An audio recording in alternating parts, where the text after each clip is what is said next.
यह शाश्वत सत्य है कि ऊपर वाले के घर में देर है पर अंधेर नहीं।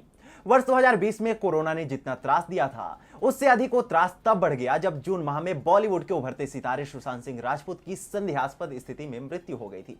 उनके मृत्यु के बाद कई बड़े घटनाक्रम सामने आए, कई तार उनके फिल्मी जीवन से भी जुड़े। इस मामले में कई नाम भी खूब उछाले गए। इस बीच सबसे बड़ी अभियुक्त उनकी महिला मित्र रही रिया चक्रवर्ती बनकर सामने आई, जब उन पर आरोप लगा कि उन्होंने सुशांत को ड्रग का आदी बनाया। क्योंकि कोई पुख्ता साक्ष्य जांच के दौरान सामने नहीं आ पाए, ऐसे में नहीं सुशांत को न्याय मिल पाया और न ही गुनाहगार को सजा। नमस्कार, आप देख रहे हैं टीएफआई, जो है देश का सबसे विश्वसनीय अल्टरनेट न्यूज मीडिया पोर्टल। और मैं अवनीश तिवारी आपको बताऊंगा कि कैसे नारकोटिक्स कंट्रोल ब्यूरो यानी एनसीबी द्वारा दायर एक चार्जशीट ने फिर से केस को खोल दिया है और कैसे केस खुलने के तुरंत बाद कई बड़े खुलासे भी सामने आने लगे हैं। दरअसल अभिनेत्री रिया चक्रवर्ती पर बुधवार को एनसीबी द्वारा दायर की गई चार्जशीट में सुशांत सिंह राजपूत के लिए नशीले पदार्थ खरीदने का आरोप लगाया गया।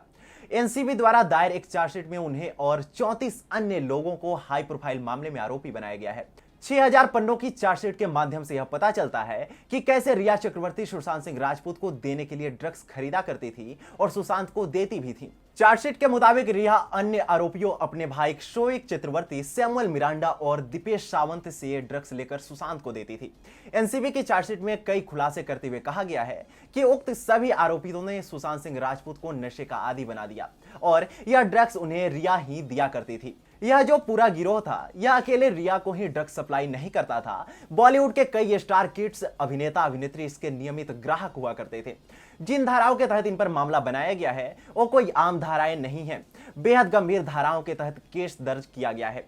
जिस पहली धारा का उल्लेख चार्जशीट में किया गया है वो है अधिनियम की धारा 8C, जो उत्पादन, निर्माण, रखने, बेचने, खरीद किसी भी मादक दवा या साइकोट्रोपिक को स्थानांतरित करने से संबंधित है। दूसरी धारा 20B2A उन अभियुक्तों से संबंधित है जिन्होंने कम मात्रा में ड्रग्स का कारोबार किया है और वर्णन करता है कि यहाँ सजा एक अवधि के लिए कठोर कारावास की है, जिसे 6 महीने तक बढ़ाया जा सकता है। तीसरी अहम धारा है धारा 27A, जो अवैध यातायात के वित्त पोषण और अपराधियों को शरण देने के लिए सजा के बारे में बात करती है, जबकि धारा 29 में उकसाने और आपराधिक साजिश के लिए सजा का प्रावधान है।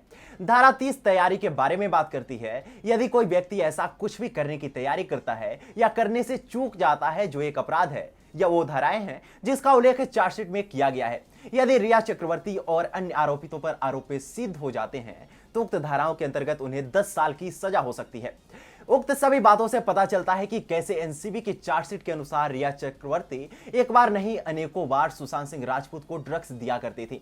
जिस प्रकार पूरा देश और विशेषकर सुशांत सिंह राजपूत के प्रशंसक आज तक न्याय से वंचित हैं, जिसके लिए रोज ट्विटर पर #JusticeForSSR भी ट्रेंड करता है।